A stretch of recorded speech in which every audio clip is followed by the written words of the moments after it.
Well, hello, and welcome to another lesson of the Focus on Amplience course. I am Marcelo Lewin, the Headless Creator. And as always, you can get a hold of me right there, Marcelo at headlesscreator.com. Feel free to reach out to me with any questions, comments, any ideas you have. I'll get back to you within 24 hours usually. Today, I'm going to talk to you about content types and schema types and what are the differences when creating those in Amplience. And there are some differences, and you need to know which one is going to be for your developer and which one is going to be for your author. So that's what our focus today is. But as always, as you know, before we get started, I'm going to tell you real quick about headlesscreator.com. Go and get your free account. Trying to reach 1,000 registered users by the end of the year. I'm actually, I think, about 70 away. So this is like pretty big for me personally, way ahead of schedule. So get your free account. If you have one already, thank you so much. I appreciate it. Once you get your free account, you'll have access to the on-demand version of this lesson, which will be available in about an hour. But then you'll have access to the entire Focus on Amplience course. On top of that, you'll have access to all my other courses, including Content Modeling Weekly, which you guys know I'm a huge content modeling geek, a variety of other Headless CMS courses, and then Discover Headless Tech course, which, well, basically allows you to discover new headless technology through tutorials and through interviews with people in the industry. So go get your account, and it's 100% free. And then you'll have access to all of this, and you're helping me too by reaching that 1,000 user mark. So thank you to everybody that registered, and thank you to you if you are going to go register. So having said that, you know how this works out. I'm going to go ahead and restart the intro because the on-demand version will have absolutely no marketing at all. We're going to jump right into the lesson itself. So let me go ahead and restart the intro here, and we'll see you in just 10 seconds.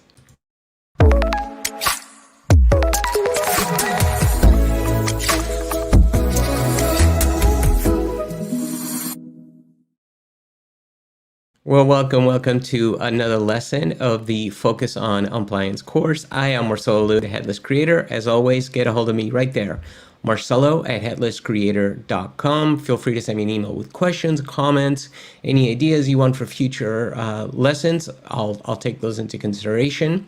And for those of you watching on demand now, thank you so much for registering at headlesscreator.com. For those of you watching live, please register and get your free account.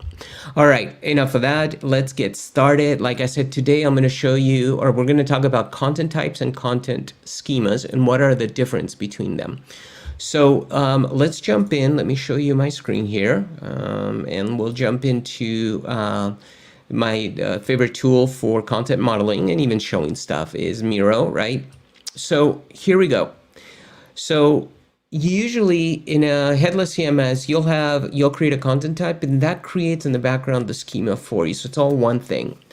In Amplience, that's separated, and we'll jump into Amplience in just a second. But basically, you have two things that you create. You create a schema, and then you create a content type that is attached to that schema. Now, a schema holds basically code that your developer creates. So that defines, for example, you may have a content type that is focused on, let's say, a banner, right? Which we're going to do today as an example. Or you may have a content type that holds information for an FAQ article. Now, that content type would be separate into the content type for your authors and the schema that defines all the fields, all the attributes, right? Like for an FAQ, you may have a headline, you may have the body, you may have an author. Those are your attributes. So that's your schema. Your schema is in code, and this is usually created by an administrator and or a developer. So a schema defines the objects and the attributes. Now, the schema can be hosted internally in Amplience, and I'll show you, we're going to do both, or externally outside of Amplience.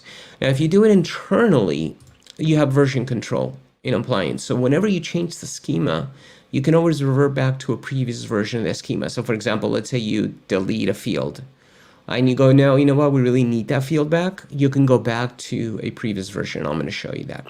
Once the schema is created, then we create a content type that attaches to that schema.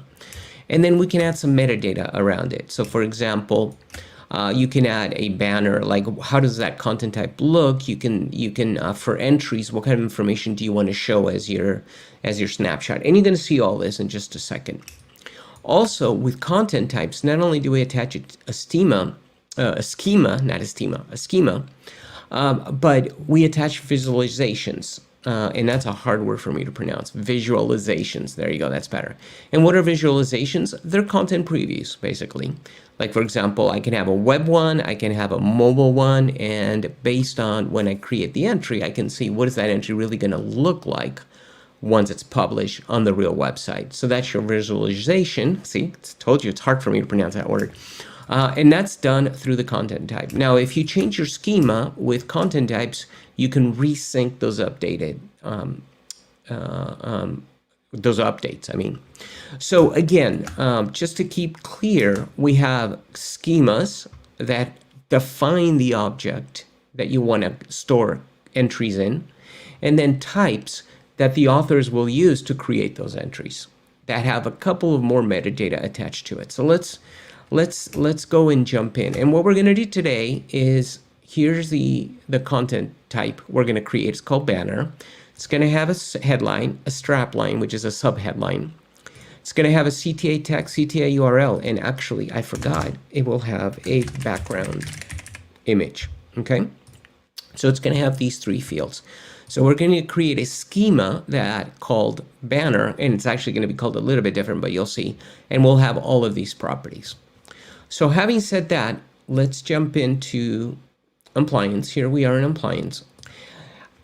There's a couple of things that I'm not going to go through that today, because today we're focusing on content types and schemas, but production is where your authors work. Development is obviously where your administrators and your admins work. When you go into development, you have content type schemas and content types. There's a variety of other things. We're not going to touch upon those today. We'll work on those in future lessons. But content type schemas is where we create that code, and content types is where we attach that content type representation for your authors. So let's start with content type schemas. We'll go ahead and click on that.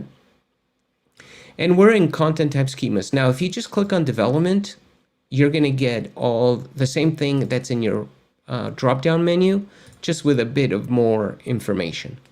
So I'm going to go ahead and click on content type schemas, and then we're going to say create schema. I have none here on purpose because I wanted to start out fresh. And if you don't mind, I'm going to take a quick sip of water. All right.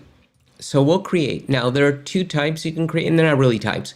They're saying, hey, do you want to create a schema based on an example, or you want to do it from scratch? I'm going to do it from scratch. So I'm going to click on create. And then the schema ID, that is going to be that URI, in other words, the identifier for the content type, okay? So what I'm going to do is, and I already wrote the schema completely, but we're going to redo it again. But I'm going to take the URI here, and we're going to paste it. So that's going to be the schema. Now, there's three types of schemas you can create: a content type, a slot, and a partial.